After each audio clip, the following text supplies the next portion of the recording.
Assalamualaikum warahmatullahi wabarakatuh. Di sini saya akan mereview ulang tentang perkembangan Islam di Banyumas. Sebelum mereview ulang, saya akan memperkenalkan diri saya. Nama saya adalah Meli Astutianingsih. Saya dari kelas PAIB dengan nomor NIM belakang 76. Oke teman-teman, jadi di sini kita akan membahas tentang latar belakang terlebih dahulu. Jadi agama itu memiliki dua dimensi sekaligus, yaitu dimensi teologis dan historis. Sebagai teologi, agama terutama yang bersifat samawi merupakan wahyu Tuhan yang keberadaannya bersifat mutlak dan absolut. Manusia sebagai makhluk pemeluk menerima kehadiran agama sebagai keniscayaan yang tidak bisa dihindari. Sementara agama dalam dimensi historis berada dalam ruang sosial, budaya, dan lingkungan yang berkembang secara dinamis. Dimensi historis ini kemudian berinteraksi dengan agama dan membentuk entitas baru yang bersifat kompromistis. Oleh karena itu, bentuk dan formula agama di tempat dan masyarakat satu berbeda dengan tempat dan masyarakat lain, walaupun masih dalam satu agama. Kenapa hal ini itu terjadi? Karena agama memiliki kemampuan beradaptasi dengan situasi dan tempat berkembangnya. Melalui sifat apa? Melalui sifat fluiditas kebudayaan, agama memiliki corak tertentu dan menjadi identitas lokal. Di masyarakat Jawa, kebudayaan merupakan hal sentral yang menjadi bagian kehidupan sehari-hari. Dalam konteks kebudayaan, masyarakat Jawa itu dibagi menjadi dua, yaitu penduduk pesisir dan pendalaman. Pada masyarakat pesisir ini, terutama bagian utara, yang aktivitasnya itu berhubungan dengan perdagangan dan nelayan yang memiliki pengaruh yang kuat dari Islam. Sementara daerah-daerah pendalaman yang bercolak kejawen berpusat pada kota-kota kerajaan Yogyakarta dan Surakarta, serta Karsidenan, seperti di Banyumas, Kedu, Madiun, dan Malang. Secara sosial, masyarakat Jawa itu terbagi menjadi wong cilik yang umumnya berprofesi sebagai petani dan kelompok berpendapatan rendah di kota dan kaum priayi yang terdiri dari pegawai dan kaum intelektual. Jadi selain kedua kelompok sosial, masih terdapat kelompok kecil yang memiliki presentasi yang tinggi, yaitu kelompok ningrat ataupun dara. Masing-masing kelompok ini memiliki konstruksi kebudayaan yang dijadikan sebagai etika dan landasan dalam melaksanakan aktivitas kehidupan sehari-hari seperti wilayah Jawa Tengah bagian barat, bagian selatan yang meliputi Banyumas, Cilacap, Purbalingga, Banjarnegara, dan Kebumen. Dalam sejarahnya itu mempunyai kaitan dengan sejarah kerajaan di Jawa. Sejarah kerajaan di Jawa ini tidak bisa lepas dari eksistensi Majapahit, Kesultanan Demak, Mataram Yogyakarta, dan Kasunan Surakarta. Dari sisi bahasa misalnya nih, masyarakat JTBS itu memiliki dialek yang berbeda dengan wilayah kerajaan-kerajaan Jawa di Demak, Yogyakarta, Surakarta, dan Jawa Timur. Dialek yang biasa disebut dengan dialek ngapak itu menjadi ciri khas orang Banyumas dalam konseleksi kebudayaan Jawa. Jadi pembahasan yang kedua ini adalah mengenai rumusan masalah. Rumusan masalah yang akan dijawab melalui penelitian ini yaitu ada 3. Yang pertama, fakta sosiohistoris apa saja yang melatari proses awal islamisasi di wilayah Banyumas atau Jawa Tengah bagian barat selatan. Yang kedua, bagaimana sih corak Islam awal yang berkembang di wilayah Banyumasan atau Jawa Tengah bagian barat selatan. Yang ketiga, bagaimana karakteristik Islam Banyumas atau Jawa Tengah bagian barat selatan. Langsung saja kita bahas di bab 2 ini, yaitu potret masyarakat Jawa Tengah bagian barat selatan Banyumas pada masa pra-Islam. Yang pertama, kedudukan sosial politik. Jadi pembahasan ini mengenai Banyumas sebelum Islam tidak bisa dipisahkan dari sejarah dua kerajaan besar, yaitu menguasai bumi Jawa, Kerajaan Majapahit, Jawa Timur, dan Pajajaran di Jawa Barat. Alur Majapahit yang kemudian membentuk Banyumas bisa ditelusuri pada sejarah berdirinya Kadipaten Wirasaba yang berada pada abad 15. Sementara jalur kerajaan Pajajaran ini dapat ditemukan pada sejarah berdirinya Kadipaten Pasir Luhur pada abad 14 sampai dengan 15. Setelah dua kerajaan besar tersebut, kerajaan-kerajaan di Jawa Tengah bagian timur seperti Demak Panjang dan Mataram mengambil alih wilayah Banyumas dengan membangun Kadipaten Wirasaba II dan Kadipaten Banyumas di abad 16 sampai dengan 19. Dengan demikian, Banyumas sebenarnya hanyalah merupakan kota kabupaten yang merupakan bagian dari baik kerajaan Majapahit, Pajajaran maupun kerajaan di Jawa Tengah bagian timur. Dalam babat Wirasaba ini diceritakan mengenai asal-usul Jakakatuhu dan Raden Paguwon atau Adipati Wirahudaya yang saat itu menjadi Adipati I di Kadipaten Wirasaba I, yaitu pada abad ke-15. Jadi pada saat itu wilayah Kadipaten Wirasaba I itu merupakan bagian dari wilayah Kerajaan Majapahit II tahun 1429 sampai dengan 1522. Tepatnya itu pada masa pemerintahan Prabu Kertabumi Brawijaya V 1468 sampai dengan 1478. Kadipaten Wirasaba I ini di bawah pimpinan Adipati Wirahudaya adalah kadipaten yang tentram dan makmur. Bahkan pada masa kepemimpinan Adipati Anton Wirautama ini atau Adipati II, wilayah Kadipaten Wirasaba I mencapai Gunung Sindoro sampai dengan Sumbing. Sementara dalam babat Pasir Luhur Napaktilas Banyumas bisa dilacak pada zaman Kerajaan Pakuan Parahyangan atau Pajajaran di Jawa Barat bagian timur. Tepat pada masa kepemimpinan Sri Prabu Langgawesi atau Dewa Niskala pada tahun 1466 sampai dengan 1474 dan putranya Sri Prabu Linggawastu Raden Purawajaya Dewata pada tahun 1474 sampai dengan 1513. Dari Sri Prabu Linggawastu inilah lahir 4 putranya yang salah satu dari keempatnya menjadi bagian dari cerita Pasir Luhur. Dari keempat putranya itu adalah yang pertama Raden Harya Banyak Catra, yang kedua Raden Harya Banyak Blabur, yang ketiga Raden Harya Banyak Ngampar, dan yang keempat itu Dewi Rena Pamengkas. Dari keempat putra Sri Prabu Linggawastu, sosok Raden Harya Banyak Catra atau Lutung Kasarung atau Kamdaka menjadi identitas penting sebagai alat penghubung silsilah Kadipaten Pasir Luhur, yaitu wilayah Barat Purwokerto dengan Kerajaan Pajajaran. Kekuasaan Pajajaran atas Kadipaten Pasir Luhur ini hanya sampai pada keturunan keempat Prabu Linggawastu melalui jalur Harya Banyak Catra, yaitu Adipati Banyak Catra atau Kamdaka, Adipati Banyak Wirata, Adipati Banyak Rama, dan Adipati Banyak Kusumba. Meskipun setelah Adipati Banyak Kusumba Pasir Luhur masih dipimpin oleh keturunan Banyak Cakra, yaitu Adipati Banyak Belanak dan Banyak Tole. Namun Pajajaran tidak lagi menjadi penguasa atas Pasir Luhur melainkan Kerajaan Demak Islam.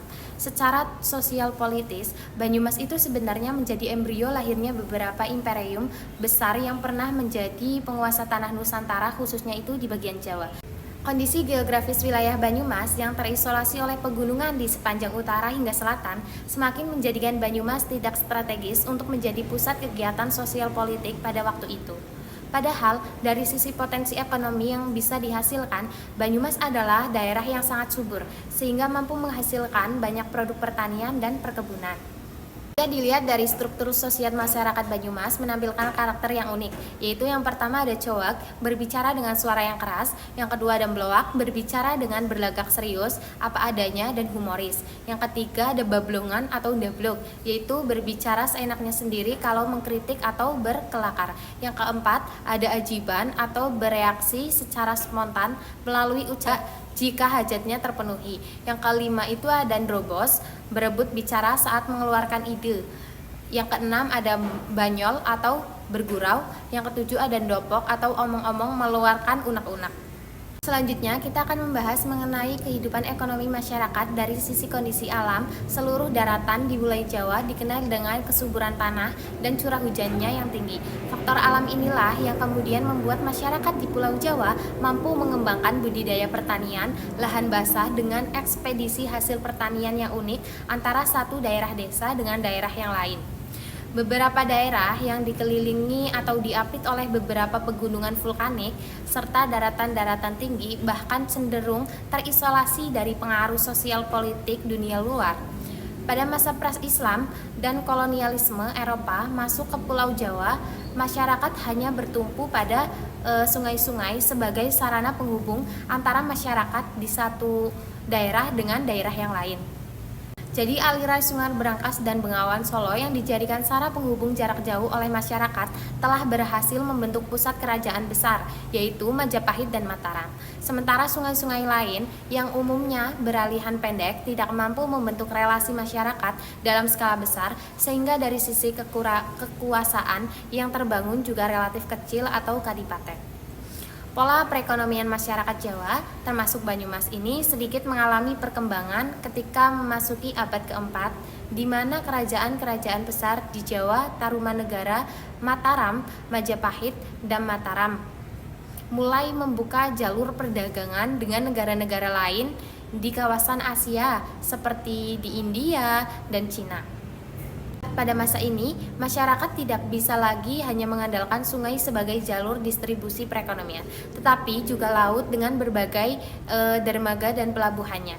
Profesi masyarakat juga berkembang tidak lagi hanya menjadi petani, melainkan ada beberapa yang menjadi pedagang, eksportir barang, atau penguasa kapal angkut barang. Pembahasan selanjutnya itu berada di bab 3, yaitu mengenai Islamisasi di wilayah Jawa Tengah bagian barat. Yang pertama itu adalah peran Wali Songo. Kata Wali Songo itu adalah 9 ulama yang merupakan pelopor dan pejuang pengembangan Islam atau 9 wali Islamisasi di Pulau Jawa pada abad ke-15 masa Kesultanan Demak. Jadi kata wali itu diambil dari bahasa Arab, antara lain berarti pembela, teman dekat, dan pemimpin. Dalam pemakaiannya, wali diartikan sebagai orang yang dekat dengan Allah Subhanahu wa Ta'ala, atau bisa disebut dengan waliullah. Sedangkan kata songo diambil dari bahasa Jawa berarti 9. Maka Wali Songo secara umum diartikan sebagai 9 wali yang dianggap telah dekat dengan Allah Subhanahu wa Ta'ala, terus-menerus beribadah kepadanya, serta memiliki kekeramatan atau kemampuan-kemampuan lain di luar kebiasaan manusia. Wali Songo artinya 9 wali. Sebenarnya jumlahnya itu bukan hanya 9 nih teman-teman. Jika ada seorang Wali Songo meninggal dunia atau kembali ke negeri seberang, maka akan digantikan oleh anggota baru. Songo atau 9 adalah angka keramat, angka yang dianggap paling tinggi. Dewan dakwah tersebut sengaja dinamakan Wali Songo untuk menarik simpati rakyat yang pada waktu masih belum mengerti apa sebenarnya agama Islam itu. Sangat sulit untuk melepaskan dimensi mitos dari diskusi mengenai keberadaan Wali Songo dan perannya dalam penyebaran Islam di Nusantara Jawa. Bahkan tidak jarang opini-opini yang muncul tidak bisa dipertanggungjawabkan secara akademik, sehingga memunculkan perdebatan di kalangan masyarakat. Salah satu contohnya yang bisa dikemukakan di sini adalah mengenai istilah penyebaran agama. Maulana Malik Ibrahim merupakan representasi dari Wali Songo angkatan pertama yang kemudian melahirkan Wali Songo angkatan berikutnya. Hingga muncul nama-nama populer seperti Sunan Ampel, Sunan Bonang, Sunan Giri, Sunan Kalijaga, Sunan Gunung Jati, Sunan Derajat, Sunan Kudus, dan Sunan Muria. Proses dakwah Islam melalui lembaga kewalian ini berlangsung selama 6 angkatan dan mampu menghasilkan sebuah imperium besar kerajaan Islam di tanah Jawa, menggantikan hegemoni kerajaan-kerajaan Hindu-Buddha selanjutnya.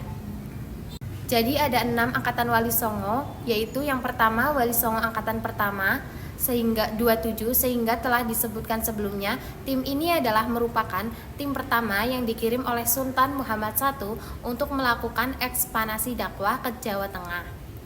Tim ini dipimpin oleh Maulana Malik Ibrahim yang beranggotaan 1. Maulana Ishaq, yaitu berasal dari Samarkand, ahli pengobatan, wilayah dakwahnya itu di Jawa Timur, dan sempat pindah ke Singapura serta pandai pada usia tuanya serta wafat di Pasai. Yang kedua itu ada Maulana Ahmad Jumadil Kubro, yaitu di Mesir. Yang ketiga ada Maulana Muhammad Al-Maghrobi dari Maroko. Yang keempat ada Maulana Malik Israil, Turki, yaitu ahli tata negara. Yang kelima ada Maulana Muhammad Ali Akbar, Iran, yaitu ahli pengobatan. Yang keenam ada Maulana Hasanuddin, Palestina. Yang ketujuh ada Maulana Ali Yudin, Palestina. Yang kedelapan ada Syekh Subahir, Iran, ahli mengusir jin dan makhluk halus. Yang kedua adalah Wali Songo angkatan kedua pada tahun 1419. Maulana Malik Ibrahim ini wafat berakibat pada hilangnya sosok pemimpin dalam tubuh tim 9 bentukan Sultan Muhammad I. Untuk menggantikan Muhammad Malik Ibrahim, salah satu versi sejarah menyebutkan bahwa Maulana Ishaq meminta Ahmad Ali Rahmatullah atau Raden Rahmat dari negeri Campa untuk membantu dakwah tim 9 di tanah Jawa. Susunan anggota tim 9 pasca kedatangan Raden Rahmat yaitu Raden Rahmat Ketua, yang kedua Maulana Siddiq, yang ketiga Maulana Ahmad Jumadil Kubro, yang keempat ada Maulana Muhammad Al-Maghrobi, yang kelima ada Maulana Malik Israil, yang keenam ada Maulana Muhammad Ali Akbar, yang keenam ada Maulana Hasanuddin, yang ketujuh ada Maulana Ali Yudin, yang kedelapan ada Ishak Subair. Yang ketiga itu pembahasan mengenai Wali Songo angkatan ketiga. Jadi pada tahun 1435 ada 2 orang dari anggota Wali Songo angkatan kedua yang wafat, yaitu Maulana Malik Israil dan Maulana Muhammad Ali Akbar. Akibat meninggalnya 2 orang tersebut, tim 9 kemudian mengajukan permohonan kepada Sultan Turki untuk dicarikan 2 orang pengganti yang memiliki kemampuan setara dengan Maulana Malik Israil dan Maulana Muhammad Ali Akbar. Tim Dewan Wali Songo angkatan ketiga ini terdiri dari Raden Rahmat atau Sunan Ampel berkedudukan di Surabaya. Yang kedua ada Maulana Ishak Jawa Timur, yang ketiga ada Maulana Ahmad Jumadil Kubro Jawa Timur juga. Yang keempat itu ada Maulana Muhammad Al-Maghrobi dari Jawa Tengah. Yang kelima ada Ja'far Shadiq berkedudukan di Kudus dan kemudian dikenal dengan nama Sunan Kudus. Yang keenam ada Syafiq Hidayatullah dari Jawa Barat. Yang ketujuh ada Maulana Hasanuddin dari Banten. Yang kedelapan ada Maulana Aliuddin Banten. Yang kesembilan ada Ishak Subakir dari Jawa Tengah. Formasi Dewan Wali Songo angkatan ketiga ini menunjukkan bahwa dakwah Islam ini sudah merata di seluruh Jawa. Keberadaan Raden Rahmat, Ja'far Shadiq dan Syarif Hidayatullah juga menjadi angin segar bagi misi dakwah kelanjutannya, karena usia dari ketiga mereka itu masih muda. Keempat itu Wali Songo angkatan keempat memasuki pertengahan abad ke-15. Jumlah masyarakat Jawa yang sudah memeluk Islam sangatlah banyak. Tidak hanya masyarakat biasa, banyak dari adipati di pesisir utara Jawa Timur bagian barat dan Jawa Tengah bagian timur yang pindah agama menjadi Muslim. Seiring dengan prestasi yang telah dicapai, beberapa anggota Dewan Wali Songo juga sudah memasuki usia senja. Formasi Dewan Wali Songo angkatan keempat ini terdiri dari yang pertama ada Sunan Ampel, yaitu sebagai ketua berkedudukan di Surabaya. Yang kedua ada Makhdum Ibrahim bertempat di daerah Bonang Tuban, dan kemudian yang terkenal dengan nama Sunan Bonang. Yang ketiga ini ada Maulana Ahmad Jumadil Kubro dari Mojokerto. Yang keempat ini ada Maulana Ahmad Al-Maghrobi, yaitu dari Jatinom atau Klaten, Jawa Tengah. Yang kelima ini ada Ja'far Shadiq, Sunan Kudus. Yang keenam ada Syarif Hidayatullah, Cirebon, kemudian dikenal dengan nama Sunan Gunung Jati. Yang ketujuh ini ada Raden Paku, yaitu Gresik, kemudian dikenal dengan nama Sunan Giri. Yang kedelapan ini ada Raden Qasim, Lamongan, kemudian dikenal dengan nama Sunan Derajat. Kesembilan ini ada Raden Mas Syahid atau dari Kalingelangu Demak, kemudian dikenal dengan nama Sunan Kalijogo. Ada beberapa hal menarik terkait dengan formasi Dewan Wali Songo keempat, yaitu pertama terdapat 2 orang anggota dewan yang berasal dari angkatan pertama, yaitu adalah Ahmad Jumadil Kubro dan Maulana Al-Maghrobi. Kedua, beberapa dari anggota dewan ini berasal dari putra bangsawan tanah Jawa. Hal ini bisa mempengaruhi pola dakwah yang selama ini dibangun dari pola dakwah Arab sentris menjadi Islam kompromistis. Kelima itu Wali Songo angkatan kelima dengan formasi Dewan Wali Songo angkatan kelima, yaitu ada Sunan Giri sebagai ketua, kedudukan di Giri Kadaton atau Gresik. Yang kedua ada Sunan Ampel, yang ketiga ada Sunan Bonang, yang keempat ada Sunan Kudus, yang kelima ada Sunan Gunung Jati, yang keenam ada Sunan Derajat, yang ketujuh ada Sunan Kalijaga, yang kedelapan ada Raden Fatah, yang kesembilan itu ada Fatullah Khan. Yang keenam ini Wali Songo angkatan keenam terdiri dari yang pertama Sunan Giri, Sunan Ampel, Sunan Bonang, Sunan Kudus, Sunan Gunung Jati atau Fatullah Khan. Terus yang keenam ada Sunan Derajat, yang ketujuh ada Sunan Kalijogo, yang delapan ada Sunan Muria atau Raden Umat Syahid yang berkedudukan di lereng Gunung Muria. Yang kesembilan itu ada Sunan Pandanaran yang berkedudukan di Terambat, Klaten. Yang B adalah peran wali dan ulama lokal, Syekh Madum Wali dan Raden Banyak Belanak, Panembahan Senopati. Sejarah gelar Pangeralan Senopati Mangkubumi di Kadipaten Pasir Luhur sangat erat hubungannya dengan sejarah Kesultanan Demak. Asal mula gelar Panggeralan Senopati Mangkubumi ialah pemberian dari Sultan Demak kepada Raden Banyak Belanak di Kadipaten Pasir Luhur. Kenapa? Karena dia bersedia memeluk agama Islam dan membantu menyebarkan Islam di wilayah Pasir Luhur.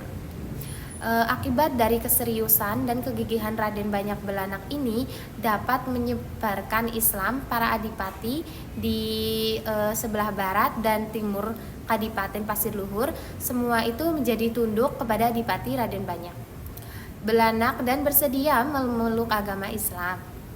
Adipati di wilayah Paringyangan yang termasuk Islam, mereka antara lain adalah Adipati Kalungtung Bentar, Adipati Endarlaya, Adipati Batulaya, Adipati Timbangetan, Adipati Ukur, Adipati Cibalunggung. Kemampuannya mengislamkan perjuangan Adipati Banyak Belanak di daerah timur, yaitu satu ada Adipati Gelangang, yang kedua Adipati Panorogo, Adipati Kajongan, Adipati Pasuruan, Adipati Emba IV, terus Adipati Sulambitan, Adipati Santenan. Yang kedua itu adalah Syekh Abdus Samad Jabor, Cipete Cilongok, Banyumas.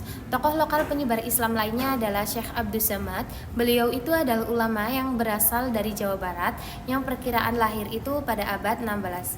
Perkiraan tahun lahirnya ini, Syekh Abdus Samad berasal dari adanya bekas prasasti kayu yang memuat tulisan berbunyi gebyok atau cukup makam. Cungkup makam ini dibangun pada 1817 Masehi. Proses pembangunan makam bersama cukupnya itu sendiri dilakukan oleh Kiai Muhammad Nur Zaman yang merupakan keturunan ke-7 dari Syekh Abdus Samad. Dengan demikian, tahun kelahiran Syekh Abdus Samad itu diperkirakan sekitar abad ke-16. Berasal dari proses hitung mundur tahun hidup Kiai Nur Zaman 1817 sampai 7 generasi di atasnya. Petunjuk lain yaitu adanya hubungan besan antara Syekh Abdus Samad dengan Adipati Joko Kaiman. Dengan demikian, masa hidup Syekh Abdus Samad itu diperkirakan tidak berbeda jauh dengan Joko Kaiman. Yang ketiga ini Pangeran Jambu Karang dan Syekh Atas Angin. Sebagaimana penyebaran Islam lainnya di wilayah Banyumas, sejarah mengenai sosok Pangeran Syekh Jambu Karang lebih banyak bersumber dari data-data oral daripada manuskrip atau bukti-bukti tertulis lainnya.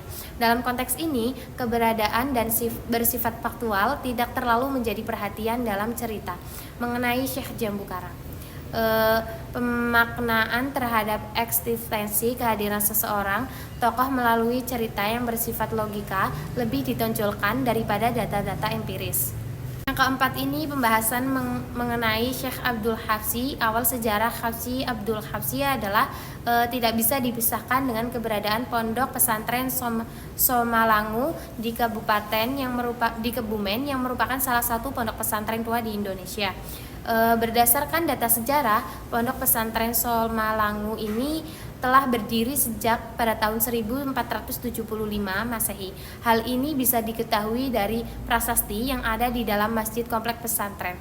Jika mengacu pada prasasti tersebut, maka pesantren Somalangu ini diresmikan pada tanggal 25 Sya'ban 879 Hijriah atau jika dihitung dengan kalender Masehi 4 Januari 1457 Masehi.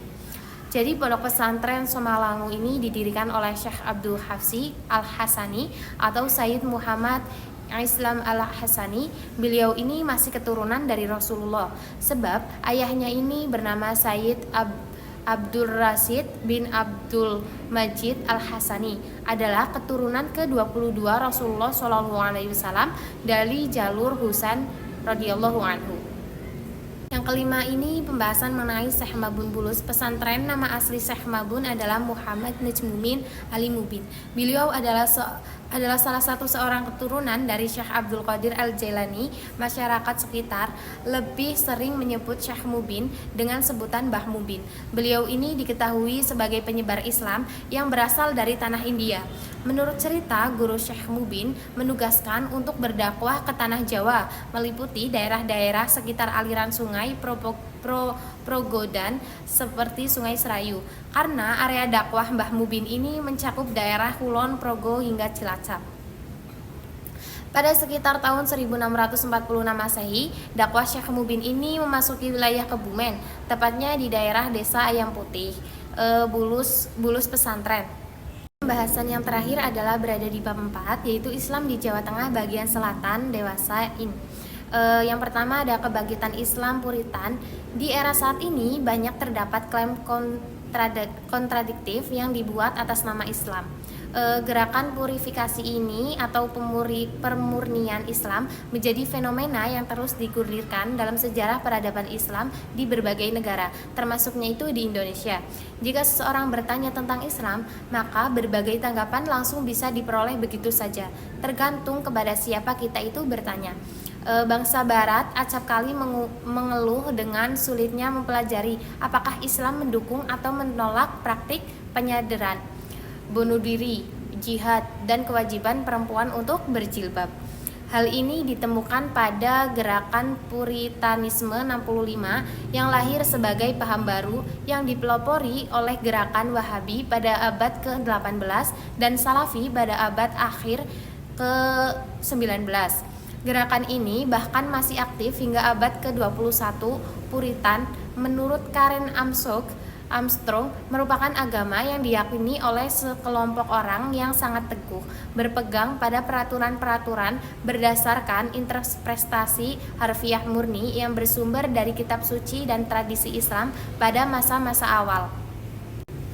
Kata Puritanisme ini bertujuan untuk mengajak umat Islam kembali ke sebuah identitas Islam otentik melalui implementasi kembali hukum syariah. Menurutnya, tradisi yurisprudensi klasik ini hanya dianggap sebagai cara berpikir yang menyesatkan. Terdapat dua organisasi keislaman yang Puritan yang berkembang di wilayah ini adalah Majelis Tafsir Al-Quran atau MTA dan Al-Irsyad. Yang satu, berkembangnya Majelis Tafsir Al-Quran di Banyumas pasca reformasi di negeri ini yaitu pada tahun 1998. Banyak bermunculan gerakan keagamaan baik singkat nasional maupun lokal. Surakarta merupakan salah satu kota penting dalam gerakan sosial keagamaan di Indonesia. Mengapa? Karena sejarahnya sejak lama kota ini itu menjadi basis dari gerakan radikal maupun gerakan yang moderat. Salah satu gerakan lokal di Surakarta yang berkembangannya sangat pesat pasca reformasi adalah Yayasan Majelis Tafsir Al-Quran ataupun MTA. Yang kedua adalah Al-Irsyad. Al-Irsyad ini ada beberapa sudut pandang sebagai dasar analisis untuk melihat organisasi Al-Irsyad. Pertama, Al-Irsyad dapat diungkapkan sebagai organisasi Islam Indonesia yang dimotori oleh orang-orang etnis Arab asal Hadramaut, Yaman yang sering disebut dengan kaum Hadrami. Sementara itu, kaum Hadrami itu yang ada di Indonesia adalah bagian dari masyarakat yang terdiaspora sehingga terkadang ada permasalahan sendiri untuk melihatnya. Kedua, Al-Irsyad adalah organisasi Islam yang menitik beratkan pada bidang pendidikan, sosial, dan dakwah dalam gerakannya. Yang ketiga, Al-Irsyad adalah bagian dari organisasi yang ada di Indonesia yang mengusung jarong atau pembaharu Islam. Pembahasan yang kedua di bab 4 ini adalah tren Islam moderat. Islam merupakan negerinya kaum muslim moderat, demikian diungkapkan oleh Abdurrahman Wahid. Sejak pada pasca Soeharto, Indonesia sebagai negara muslim terbesar dan negara demokrasi ketiga setelah India dan Amerika Serikat diharapkan dapat memainkan peran lebih besar di dalam menyebaran Islam Watasiyah.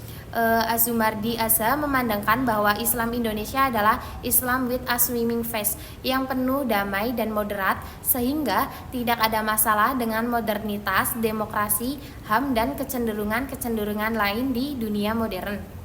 Pada awal abad ke-20 ditandai lahirnya gerakan-gerakan Islam yang monumental atau kesan yang menimbulkan sesuatu yang besar. Gerakan Islam tersebut telah mengukir tinta emas baik untuk kebangkitan Islam maupun pergerakan perjuangan kemerdekaan di Indonesia yang kemudian dikenal dengan organisasi kemasyarakatan Islam. 1. Perkembangan Nahdlatul Ulama di Jawa Tengah bagian selatan. NU itu adalah suatu jamiah diniyah Islamiyah yang didirikan di Surabaya pada tanggal 16 Rajab 1344 Hijriah atau 31 Januari 1926 Masehi. berakidah Islam menurut Ahlussunnah wal Jamaah dan menganut salah satu mazhab yaitu mazhab Maliki, Hanafi, Syafi'i, dan Hambali. Sebagai jamiah keagamaan dan organisasi kemasyarakatan, NU itu memiliki prinsip-prinsip yang berkaitan dengan upaya memahami dan mengamalkan ajaran Islam, baik yang berhubungan dengan komunikasi vertikal dengan Allah atau habli minallah, dan komunikasi horizontal yaitu hablum minan nas. Dalam sejarahnya, proses lahirnya NU ini sendiri bermula pada awal abad ke-20. Dalam kurun waktu tersebut, seseorang yang sangat dinamis dan yang pernah belajar di Mekah, yaitu Kiai Haji Abdul Wahab Hasbunallah, mengorganisir Islam tradisionalis dengan dukungan seseorang kiai dari Jombang yang sangat disegani, yaitu Kiai Haji Hasyim Asy'ari, dan bekerja sama dengan tokoh nasionalis yaitu Suetomo dalam sebuah kelompok diskusi yang bernama Islam Study Club. Yang kedua adalah perkembangan Muhammadiyah di Jawa Tengah bagian selatan. Ormas Muhammadiyah di wilayah Banyumas dan sekitarnya secara kapasitasnya jamaah itu tidak sebanyak NU. Akan tetapi jika dilihat dari pengurutan organisasi melalui lembaga pendidikan dan kesehatan, nampak pusat perkembangannya. Untuk kantor pimpinan daerah Muhammadiyah Banyumas ini berada di Jalan Gerilya Barat nomor 320, Tanjung Purwokerto Selatan 53144. Secara umum, masyarakat Muslim Purwokerto dan Kabupaten Banyumas pertama kali mengenal Muhammadiyah ini adalah ketika Kiai Haji Ahmad Dahlan memberikan pengajian akbar di Masjid Agung Baitus Salam sebelah barat alun-alun Purwokerto pada tahun 1920. Dan pengajian ini itu cukup banyak dihadiri oleh kaum muslimin di sekitar Purwokerto. Menjelang pengajian berakhir, Kiai Ahmad Dahlan ini mengajak kepada hadirin supaya menghadirkan persyarikatan Muhammadiyah di Purwokerto. Tren Islam liberal. Lahirnya pemikiran Islam liberal di kalangan pemikir dan intelektual Indonesia tidak dapat terlepas dari pengaruh dari para pemikir barat yang menggagas liberalisasi Islam. Gerakan liberalisasi pemikiran Islam yang akhir-akhir ini semakin marak sebenarnya lebih berunsur pengaruh eksternal daripada perkembangan alami dari dalam tradisi pemikiran Islam. Untuk materi yang terakhir ini adalah tentang Islamisasi periode akhir. Jadi Islamisasi Jawa jelas tak berjalan linear. Jika semenjak Islamisasi mulai berlangsung pada abad ke-14 sampai dengan abad ke-19, terjadi apa yang disebut sejarah MC refleks sebagai sinesta mistik antara tradisi spiritualisme Jawa dengan Islam.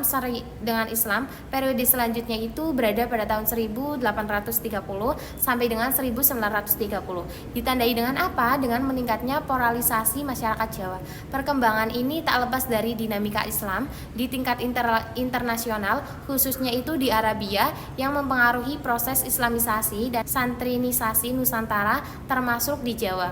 Kebangkitan gerakan Wahabiyah yang dinisbahkan pada Muhammad bin Abd al-Wahhab yang hidup pada masa 1703 sampai dengan 79 sejak pertengahan abad ke-18 mengubah arah gerakan pembaruan di kalangan pengikut tarekat syariah dan Nasabanakiyah di Minangkabau yang mulai menemukan momentum pada 1870-an.